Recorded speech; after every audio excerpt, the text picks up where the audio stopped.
Bonjour, bienvenue sur le podcast Au fil des lunes. Je suis Claire Vigrimaud. Je suis hypnologue et professeure de yoga.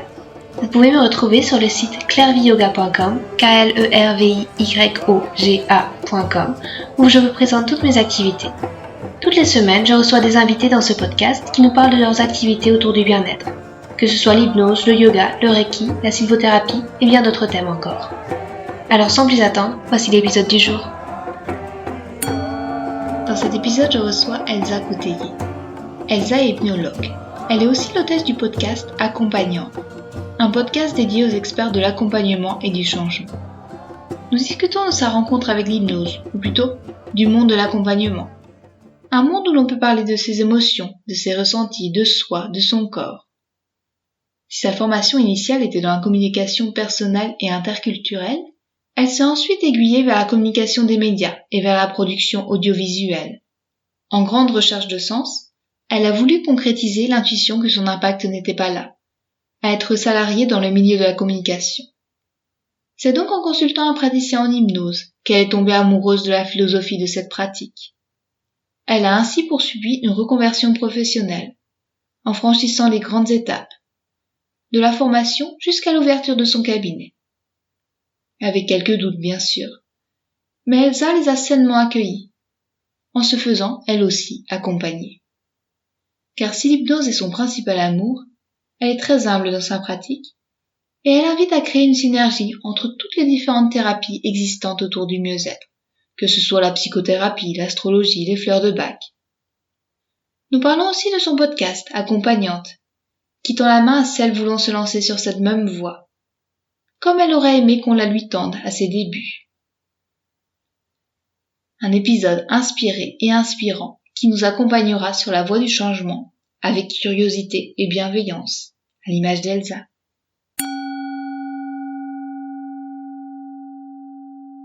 Bonjour Elsa, je suis ravie de vous recevoir. Vous êtes Elsa Couteillé, vous êtes hypnothérapeute et aussi l'animatrice du podcast Accompagnante.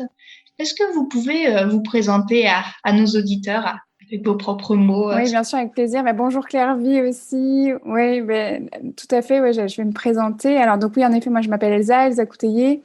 Je suis une accompagnante en hypnose, surtout. C'est un de mes outils principaux, mais j'utilise aussi l'EFT, le rythmo, qui est un dérivé de l'EMDR, et tout ce qui est lié au rêve éveillé dirigé.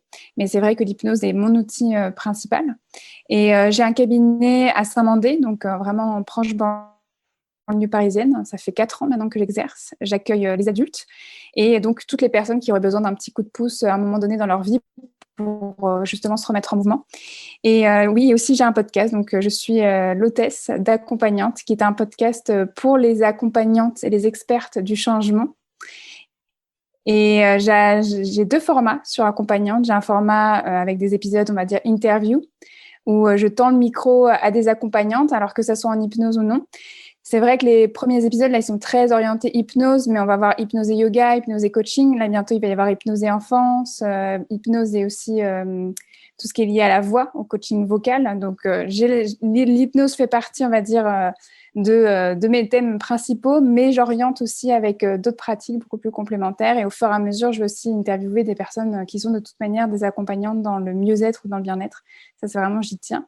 Et j'ai un autre format, c'est plutôt un épisode sous format de solo, où je suis toute seule. Et là, j'anime en ce moment une série audio qui est vouée à aider les personnes qui sont dans une forme de recherche autour de la reconversion professionnelle vers les métiers de l'accompagnement. Donc, on part du tout début jusqu'à le moment où on s'installe, où on doit communiquer. Et donc là, j'ai encore quelques épisodes sur cette série audio, mais après, j'élargirai un peu plus sur des thématiques qui vont toucher à l'hypersensibilité, mais aussi être mère et accompagnante. J'ai aussi fait un épisode sur la communication et le personal branding. Voilà. Donc, c'est des thématiques qui peuvent aider à un peu naviguer justement dans le monde de l'accompagnement quand on est soi-même accompagnante. D'accord, merci. Et, justement, en préparant ce podcast, j'ai écouté le premier épisode de la série où vous parlez de la reconversion et j'ai trouvé déjà super intéressant et j'avais envie de vous poser la question, vous, comment vous avez vécu cette reconversion, comment vous avez rencontré l'hypnose? C'est vrai que accompagnante en hypnose, c'est pas ma casquette première, on va dire. J'ai eu un premier métier qui était qui était communicante. J'évoluais dans le monde de la communication, plus particulièrement dans la communication et les médias autour de la production audiovisuelle. Donc ça, c'était mes premières années. J'ai vraiment eu un parcours classique autour de la communication, donc dans une grande école de communication. Et après, quand j'ai eu mon diplôme, j'ai eu plusieurs expériences, donc quelques années en agence de communication, puis après en société de production audiovisuelle. Et puis, finalement, à un moment donné, j'avais comme une envie de concrétiser une intuition qui était là depuis toujours, que mon impact n'était pas là. Mon impact n'était pas dans ce genre de structure. Et en plus, si on revient à mes toutes premières années d'études, moi, j'ai commencé dans la communication, mais plutôt le côté communication interpersonnelle et communication interculturelle. Et ça m'avait beaucoup plu. Et puis après, c'est vrai que j'étais allée plus dans la communication, on va dire, institutionnelle et commerciale. Et à un moment donné, je me suis dit, tiens, si finalement, ça, c'était pas mon premier amour, la communication interpersonnelle, la communication interculturelle. Et je me suis dit, on y va, parce que de plus en plus, je me sentais attirée par ça. Et après, il fallait savoir en fait comment. Et à ce moment-là, moi, comme j'étais dans une grande recherche de sens, je me posais beaucoup de questions sur justement mon identité et j'essayais vraiment de découvrir au maximum qui j'étais. Je suis tombée sur un super praticien en hypnose qui m'a fait découvrir l'hypnose.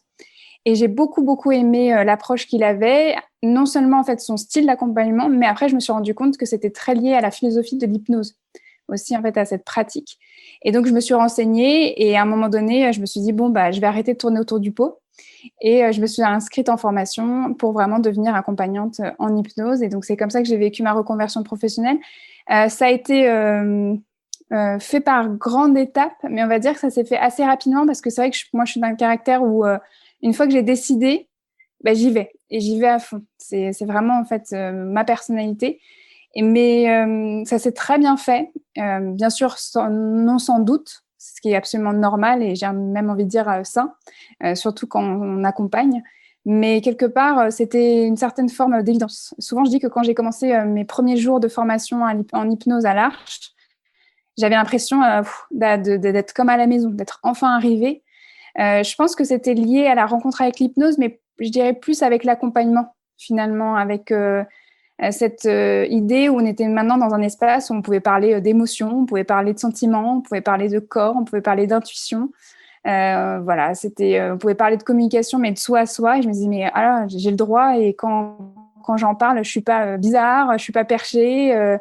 Parce que moi, ça a toujours été là. Je me suis toujours beaucoup posé de questions sur la communication et sur la connaissance de soi, avec vraiment une grande recherche de sens. Et quand je voyais que là, en fait, c'était OK et que c'était même ce qui était recherché comme caractéristique pour accompagner, je me suis dit, c'est super, quoi. Donc voilà, vraiment un sentiment très positif pour cette reconversion professionnelle.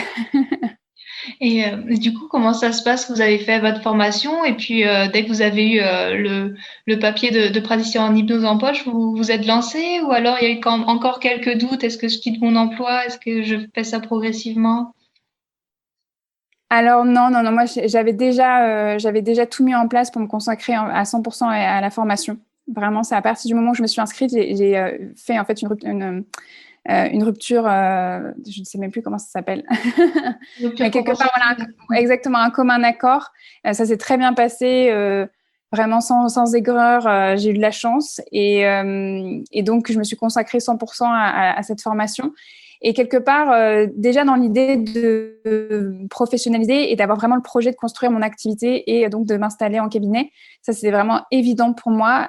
J'ai cru que tout le monde était comme ça, d'ailleurs, en formation, mais je me suis rendu compte que les profils étaient très différents. Il y avait des personnes qui faisaient ça vraiment pour une démarche 100% personnelle, d'autres, c'était moitié-moitié. Puis, il y a des personnes qui voulaient accompagner et en même temps, il y avait quelque chose qui n'était pas prêt vraiment à l'intérieur d'elles-mêmes, ce qui est normal pour certaines personnes. Mais c'est vrai que là, moi, j'étais vraiment 100% prête, en tout cas dans cette envie de concrétiser ça dès la certification. Ça, c'était assez évident. Et comme j'ai dit tout à l'heure, comme je suis d'un caractère très pushy, quelque part, moi, j'ai vraiment envie d'y aller, même si j'avais peur. J'y vais, mais j'ai peur. C'est vraiment ça, c'est un de mes motos. Et il fallait que j'y aille déjà pour tester, pour concrétiser, pour vraiment voir si finalement, dans le concret, au quotidien, ça allait vraiment me plaire. J'avais vraiment besoin d'aller tester jusqu'au bout mon projet. Et dès les premiers mois, ça a très bien fonctionné. Et donc là, maintenant, ça fait 4 ans que j'accompagne avec l'hypnose. Ouais. D'accord. Et je le disais en vous présentant, vous êtes aussi l'animatrice du podcast Accompagnante. C'est quoi qui vous a donné envie d'animer ce podcast tourné vers les personnes qui accompagnent elles aussi? Alors, c'est plusieurs choses. Je pense que la première chose, c'est que quand Accompagnante existe depuis décembre 2020, donc ça fait même pas un an, ça va faire bientôt un an. J'ai l'impression que c'est beaucoup plus parce que j'ai l'impression que ça a toujours été là dans ma vie tellement ça prend de place aujourd'hui. Mais j'ai créé Accompagnante parce que je crois que j'étais arrivée à un moment donné où j'avais assez de recul justement sur mes débuts. Et en même temps, j'étais encore dedans pour me dire que, tiens, j'aimerais quand même me retourner et tendre la main à des personnes qui en auraient besoin, comme moi, finalement, j'aurais voulu qu'on me tende la main. Alors, c'est pas que j'ai eu des portes fermées, des choses comme ça, c'est pas du tout ça.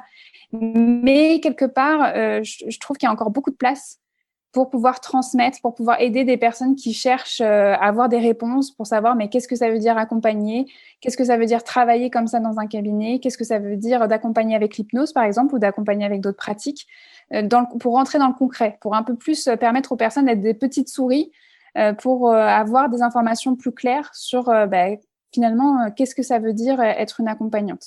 Parce que c'est vrai que moi, j'étais beaucoup sollicitée aussi par des personnes qui me trouvaient sur mon site internet ou sur mon compte Instagram de base et qui m'envoyaient beaucoup de messages pour que je puisse échanger avec elles pour voilà, une demi-heure, une heure sur leur parcours et aussi sur le mien pour pouvoir brainstormer sur quel projet elles pouvaient monter justement avec leur appétence personnelle. Et donc, avec beaucoup de questions qui revenaient. Et c'était souvent les mêmes. Et je me suis dit, mais finalement, autant peut-être créer un espace où déjà ces réponses, elles sont là. Les gens peuvent vraiment les trouver beaucoup plus facilement qu'en sollicitant ou en sollicitant one-to-one différents thérapeutes, même si ça peut être très riche et très intéressant. Mais quelque part, en plus, moi, c'est venu au moment où mon activité a vraiment explosé et j'avais de moins en moins de temps à consacrer à ces personnes-là, alors que je trouve que c'est essentiel pour qu'elles puissent vraiment affiner au maximum leur projet avant vraiment de se lancer, parce qu'une reconversion professionnelle, c'est vraiment un engagement, surtout dans l'accompagnement. On accompagne des personnes qui en ont besoin, qui ne vont pas bien, donc il faut faire bien les choses en sécurité. Et donc, c'est important de trouver des réponses en amont, ou même quand on fait ses premiers pas en tant qu'accompagnante. Moi, je trouvais que c'était essentiel d'avoir un espace où il y avait différents modèles d'accompagnement qui pouvaient être proposés. Ça, c'est pour ça que j'avais vraiment besoin de faire des épisodes solo et des épisodes interview. Et c'est vrai qu'accompagnante, il y a une deuxième chose qui était importante, je l'ai féminisée. Je n'ai pas choisi accompagnant ou thérapeute exprès. Pour moi, c'était hyper important d'avoir une plateforme, un espace, comme je disais, sécurisé pour que la parole des femmes accompagnantes puisse être reçue et écoutée. Alors, c'est vrai que l'hypnose, peut-être dans d'autres pratiques, mais je trouve que l'hypnose, encore aujourd'hui, a une image très masculine. Alors que dans les stages, dans les formations en hypnose, on est quand même à 80% de femmes. Il y a 80, les inscrites, c'est des femmes surtout. Et pour autant, quand elles s'installent, on les voit plus, ou beaucoup moins que certains hommes. Et c'est très bien, hein. Moi, je suis très contente qu'il y ait des hommes qui prennent la parole et qui puissent donner leur manière d'accompagner, vraiment. Mais il y a de la place pour tout le monde, sauf que moi, c'était ma croyance. Et donc, j'en avais aussi un peu marre d'attendre auprès de mes mentors. Je me disais, pendant longtemps, je me suis dit, mais je peux pas, j'ai pas autant d'expérience qu'une telle. C'est plutôt une telle qui devrait écrire un article de blog. C'est plutôt une telle qui devrait faire son podcast. Moi, je peux pas. Moi, j'ai que 3 ans et demi d'expérience à l'époque. Ça n'a pas de sens. Et finalement, j'en avais un peu marre d'attendre. Et je trouvais que le besoin était de plus en plus pressant, en tout cas pour moi. Et je me suis dit, bon, en fait, allez, j'y vais. Si personne veut le faire, moi, je vais le faire. Et c'est pour ça que vraiment, j'ai eu ce focus sur accompagnante pour donner un peu plus de place aux expertes de l'accompagnement et du changement. Voilà. D'accord. C'est vrai que ça me faisait sourire aussi parce que quand on pense à l'hypnose, on pense aussi tout au grand nombre masculin de l'hypnose avec Erickson. Et puis moi, mon formateur en hypnose était un homme. Et c'est vrai qu'il y avait énormément de femmes. Bon, je pense qu'il y avait un ou deux hommes dans la dizaine de personnes qui étaient avec nous, mais c'était majoritairement des femmes et on les voit peut-être peu. Et je me demandais, c'est quoi les questions qui reviennent? C'est quoi qui les freine? Vous avez essayé d'un petit peu de résoudre ces problématiques? Mais c'est vrai que quand j'interroge les experts de l'accompagnement, il y a une réponse qui vient, c'est quelque part quelque chose de très, très pratico-pratique, c'est la charge mentale. Déjà, il y a beaucoup de charge mentale au personnel. Donc, on le sait, hein, aujourd'hui, il y a quand même une grande inégalité dans cette charge mentale pour le fonctionnement du foyer. Et donc, forcément, il y a ça qui pèse énormément. Et puis, en plus, on est quand même dans une société où les femmes, comment dire, elles sont beaucoup plus sujettes au syndrome de l'imposture ou à des sentiments d'illégitimité. Et donc, pour vraiment d'elles-mêmes, qu'elles puissent prendre la parole, qu'elles osent porter leur voix, c'est quand même assez compliqué parce qu'on n'a pas cette culture-là. On leur a jamais appris, on leur a jamais transmis. Moi, je viens quand même du monde de la communication et des médias, et quand je travaillais pour des agences ou des sociétés de production de films, quand par exemple on faisait des reportages où on avait besoin d'expertes, même quand on allait solliciter une experte, elle nous répondait souvent que mais pourquoi moi? Et elle avait besoin vraiment qu'on justifie pourquoi on l'avait choisie. Que c'était pas dû au hasard ou à la chance, et que vous vraiment voulez l'interviewer elle, et c'est pas parce qu'on n'avait pas eu telle personne avant, non, c'est parce qu'on voulait vraiment l'interviewer elle. Donc j'imagine que c'est pas dans tous les secteurs, puisque moi je l'ai connu bien avant en fait d'être dans le milieu de l'accompagnement, mais c'est vrai que dans le milieu de l'accompagnement je l'ai ressenti, même si les choses commencent à bouger quand même. Par exemple, typiquement, je vais reparler de l'Arche, qui est l'école de formation où moi j'ai évolué. Ils font beaucoup, beaucoup d'efforts par rapport à ça. Ils essayent vraiment toujours d'avoir des modèles de formatrices, c'est-à-dire que vraiment les stagiaires puissent avoir des modèles hommes et des modèles femmes pour pouvoir créer en fait leur modélisation. C'est hyper important, pouvoir se projeter dans différents styles. Et en plus, je sais que même là, avec tout le travail qu'ils font sur les plateformes comme Network, ils essayent d'interviewer aussi de plus en plus de femmes. Mais c'est quand même relativement récent. Alors, c'est tant mieux, c'est super, mais c'est quand même relativement récent. Donc, je pense qu'il y a aussi tout ce passif, tout ce background où finalement, les choses changent, mais voilà, il reste encore à faire pour que ça puisse vraiment évoluer. Donc, je pense que la charge mentale de base, le fait que aussi, concrètement, on ne sait pas vraiment ce qui se passe derrière les cabinets. Ça, j'en avais discuté avec une accompagnante, Anne-Gervaise Vendange, dans son épisode interview. Elle le dit très clairement, elle le dit mieux que moi, mais en gros, elle dit les femmes qui ont leur propre formation, leur propre école d'hypnose, leur propre séminaire, ça existe. Qui ont du succès, ça existe, mais elles ont tellement de succès, ou justement, elles sont tellement affairées à transmettre que de toute manière, elles n'ont pas le temps de communiquer, elles n'ont pas le temps d'aller sur LinkedIn débattre, elles n'ont pas le temps d'animer un groupe Facebook. Plus le fait que si vous proposez des lives à 18h ou 19h, non, en fait, c'est l'heure du bain et puis du coucher. Donc, c'est le marathon, en fait, du soir. Donc, non, c'est pas des espaces pour. Donc, et plus le fait qu'il y a une modélisation qui reste quand même assez masculine, mais qui commence à changer. Voilà, ça, plus ça, je pense que ça donne un peu l'ambiance actuelle. Et moi, j'avais envie, à mon échelle, de participer à créer des modélisations beaucoup plus fluides pour les femmes accompagnantes, pour proposer différentes incarnations, proposer différents champs lexicaux, différentes manières de pratiquer.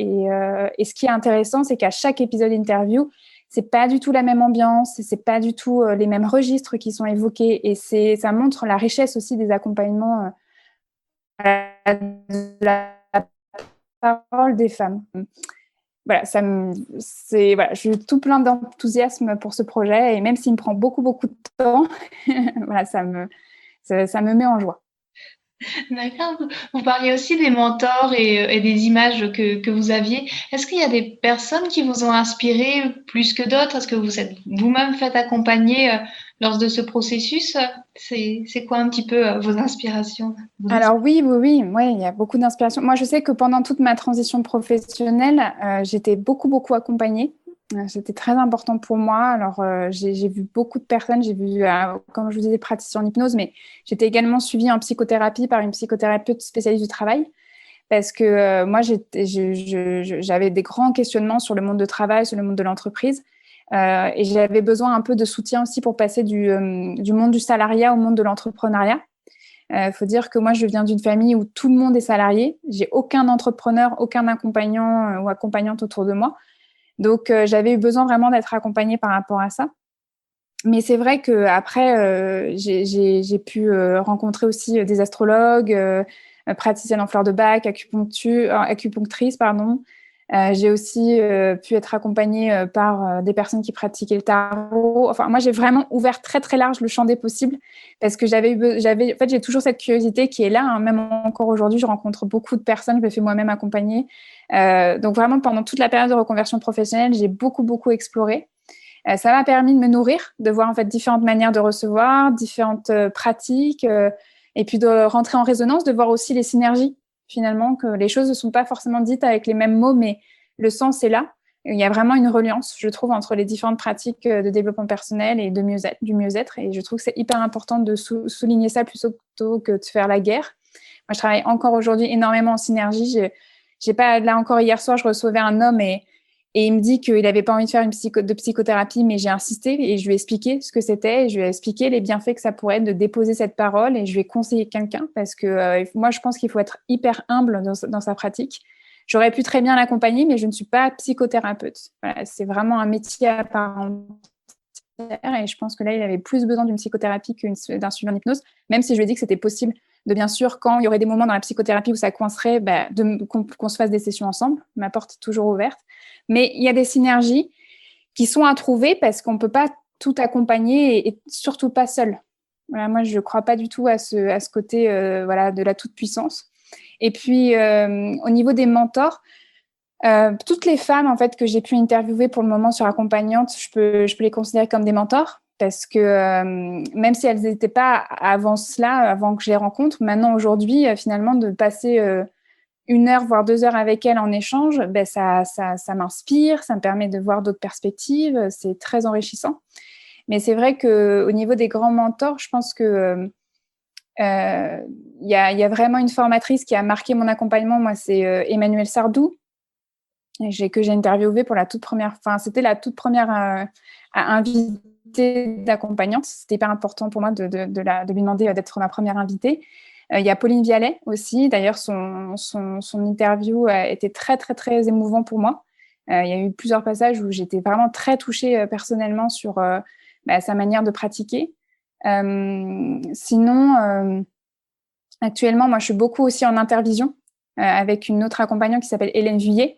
Et c'est une personne, alors c'est pas de la supervision, parce que la supervision, c'est vraiment quand on a vraiment un mentor beaucoup plus avancé qui nous fait un retour sur un cas pratique.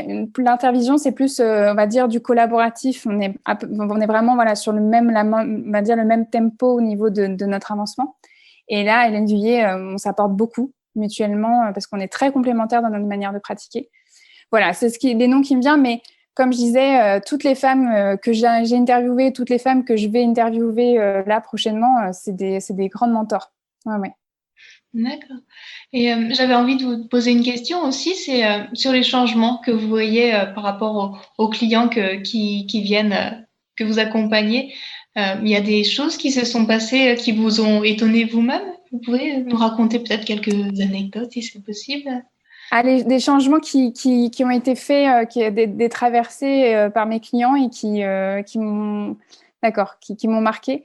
Alors, ce qui me vient là, très intuitivement, c'est quand je ne sais pas que ça a changé, mais que ça a beaucoup changé pour mes accompagnés. Typiquement, quand on m'envoie quelqu'un, quand je reçois quelqu'un et que je dis, vous m'avez connu comment ? C'est une amie qui m'a recommandé. Parfois, je demande le nom ou la personne me donne de manière évidente en fait le nom.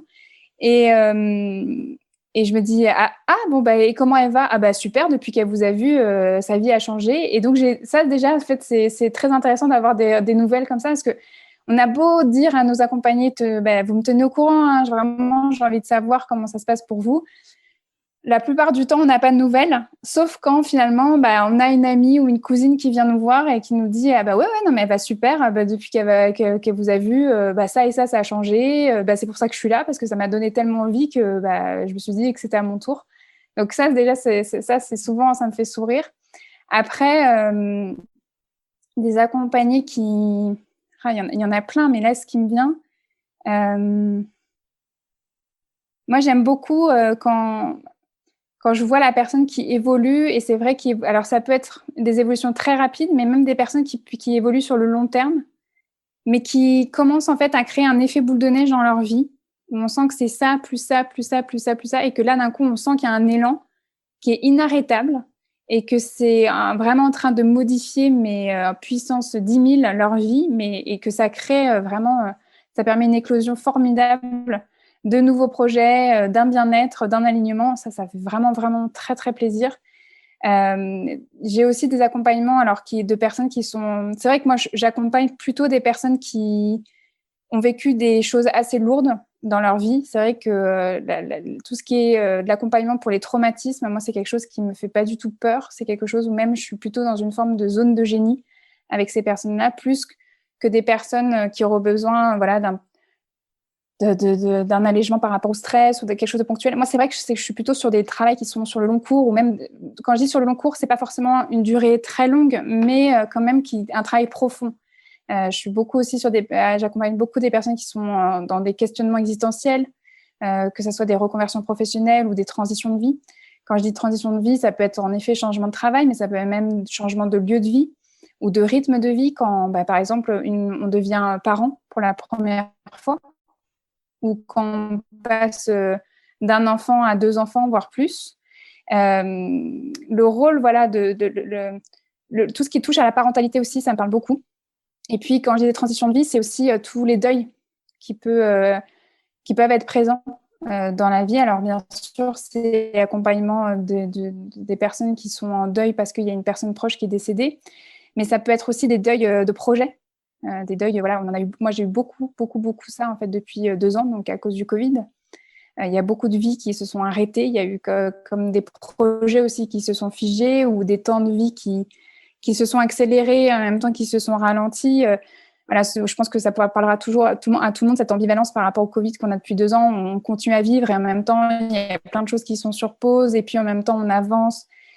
On fait des projets, il y en a qui sont menés à terme et d'autres pas du tout. Et parfois, c'est juste qu'on les met en pause, et puis parfois, finalement, il faut se rendre à l'évidence que c'est vraiment fini. Donc voilà, il y a toutes ces transitions-là que je peux accompagner au cabinet. Donc voilà, c'est vraiment là l'exemple qui me marque souvent, c'est quand des personnes n'y croient plus au tout début, vraiment, où elles ont vraiment elles ont juste une toute petite flamme à l'intérieur, et que finalement, ça plus ça, au fur et à mesure des séances, elles se disent mais c'est fou, ça a changé, ça a changé, ça a changé. Ça y est, je fais plus de cauchemars, ou ça y est, mes cauchemars ils changent, je commence à évoluer, je commence à changer de comportement, même dans mes rêves, même dans mes cauchemars, et que finalement dans la vie ça prépare à quelque chose. Donc là, je pense à un homme que j'avais accompagné sur plusieurs séances, qui malheureusement était un homme qui avait subi beaucoup, beaucoup de violences quand il était jeune, violences psychologiques, émotionnelles et même physiques, et qui pendant des années faisait des cauchemars horribles à nouveau de violence. Et au fur et à mesure des séances, il commençait à arriver à se défendre dans ses cauchemars, jusqu'à rendre des coups, jusqu'à en fait arriver à sortir, arriver en fait à quitter le lieu pour pouvoir se mettre en sécurité. Donc vraiment ça, c'est hyper intéressant, et c'est hyper enrichissant de pouvoir voir de telles évolutions. Ouais. D'accord, merci. Et vous pratiquez aussi l'hypnose sur vous-même sous forme d'auto-hypnose régulièrement, ou alors c'est plus dédié à la partie accompagnement? Oui. Alors c'est vrai que l'auto-hypnose me sert beaucoup, même côté professionnel, mais pour moi, c'est-à-dire comme quand j'ai besoin de me recharger entre 2 séances ou à la fin d'une journée, pour bien laisser le travail du cabinet au cabinet, pas le ramener à la maison. Ça, vraiment, ça a été une pratique que j'ai mise en place pour moi, parce que au début, je pensais pouvoir faire sans, et en fait, non. Avec l'expérience, on se dit que non, il y a vraiment besoin de le faire. Surtout quand on commence à accompagner de manière très régulière au quotidien, parce qu'il y a une différence. Au début, je pense que je pouvais m'en passer parce que j'avais juste quelques séances par semaine. Mais quand vraiment le quotidien professionnel tourne autour des accompagnements et des accompagnés, il y a vraiment besoin d'avoir une coupure. En tout cas, de la favoriser en ayant quelques techniques de nettoyage, de libération aussi émotionnelle, pour pouvoir se dire, voilà, c'est pas mon histoire, c'est pas mes émotions aussi, même si ça peut me toucher. Ça, vraiment, l'auto-hypnose, c'est hyper important. Et puis après, côté personnel, moi, tout ce qui est gestion de mes petites douleurs du quotidien, voilà, il n'y a pas longtemps, j'ai eu vraiment très mal aux dents, et j'avais un rendez-vous que de la semaine d'après. Heureusement que j'avais l'auto-hypnose avec moi. Et d'ailleurs, la dentiste m'a dit non, mais c'est vraiment super que vous ayez pu mettre ça en place. En plus, c'était une dentiste qui était ouverte à l'hypnose, donc on a eu un échange hyper intéressant. Donc ouais, là vraiment l'auto-hypnose côté pratico-pratique pour la gestion de la douleur, c'est super. Et puis après, moi je sais que j'utilise beaucoup l'auto-hypnose. Après, je sais pas si on peut vraiment appeler ça. C'est plutôt toute la dynamique autour de l'exploration de la transe ou des états d'éveil de conscience. Moi, j'utilise beaucoup pour tout ce qui est artistique, créatif. Là, que je le provoque ou que ça arrive de soi-même, ça dépend. Mais moi, j'aime beaucoup tout ce qui est autour de l'art-thérapie, donc des sessions de collage ou des sessions d'écriture. Et là, forcément, on touche à l'auto-hypnose et donc à l'exploration des états d'éveil de conscience. Et ça, c'est plus pour mes petits plaisirs personnels. Et vous avez des projets que vous avez envie de réaliser dans les mois à venir, à plus ou moins long terme? Oui, oui. Alors, c'est vrai que là, accompagnante, j'entame la saison 2 depuis tout début septembre et j'espère qu'il y en aura encore beaucoup d'autres. Donc ça, c'est vraiment un projet que j'ai envie de mener sur le long cours. Après, de par justement le positionnement que j'ai choisi pour accompagnante et en plus de par, moi, c'est vrai, mon parcours professionnel, je suis de plus en plus sollicitée pour du coaching autour de la communication ou même du personal branding. Donc tout ce qui est stratégie pour apprendre à mieux se connaître et pour pouvoir mieux parler de soi, de son activité et se faire reconnaître justement sur son secteur d'activité. Donc, j'ai de plus en plus de personnes qui me demandent des coachings par rapport à ça. Et puis, bien sûr, même de la supervision ou de l'intervision. J'ai des sollicitations pour pouvoir échanger sur des cas qui seraient difficiles ou sur des séances qui ne se seraient pas très bien passées. Ça aussi, j'aime beaucoup et je pense que je vais le développer dans les prochains mois de manière un peu plus intense. D'accord, merci. Et du coup, si les auditeurs, les spectateurs veulent vous retrouver, vous pouvez les diriger vers un endroit sur le web? Oui, bien sûr. Alors, mon site internet, c'est elsacouteiller.com. J'ai aussi donc le podcast accompagnante qui peut être écouté sur, par exemple, Spotify, Apple Podcast, Deezer, voilà, toutes les plateformes d'écoute de podcast. Et sinon, j'ai aussi mon compte Instagram, @echypnose, où je partage mon quotidien d'hypnose. D'accord, on mettra tout ça dans les notes du podcast. Merci beaucoup Elsa pour cette discussion et je vous souhaite une belle fin de journée, une belle après-midi. Merci beaucoup Claire-Vie pour cette invitation et merci aussi pour tout ce que vous faites pour pouvoir créer aussi un espace d'échange et de découverte. C'est super. Merci. Merci à Elsa pour cette conversation. Vous trouverez toutes les notes de l'épisode sur le site clairviyoga.com à la rubrique podcast. Je suis très heureuse de vous annoncer la sortie de mon dernier livre, Tapis volant. Tapis volant est un carnet de voyage en yoga. Un recueil de 25 séances à expérimenter. Non pas à suivre à la lettre pour aller d'un point A à un point B, mais plutôt à butiner comme une abeille, en Brahmari Pranayama, à feuilleter au gré de ses envies ou de ses besoins, quitte à sauter du coq à l'âne, pour s'envoler dans la posture du corbeau Kakasana, puis redescendre sur le plancher des vaches, en Gomukhasana. Les horizons sont vastes, et la carte des pratiques est variée. L'exploration des chakras, la saisonnalité, le yoga nidra, le féminin. Balisés par des sections structurées avec des mudras, des pranayamas, des dharanas, les plans de route proposés se concluent par une expérience personnelle d'un yogi ou d'une yogini, accompagnée d'un dessin à l'aquarelle pour l'illustrer. Le voyage est coloré, surprenant, inattendu, pour savourer la liberté de la discipline du yoga. Ce yoga qui donne des ailes grâce à son pouvoir de nous faire rêver, méditer, évoluer. Alors, embarquez sur vos tapis volants. Un voyage en yoga fabuleux est prêt à se dérouler sous vos pieds. Le livre, c'est Tapis volant. Vous trouverez plus d'informations sur le site clairviyoga.com/tapis-volant avec un S. Merci et à bientôt.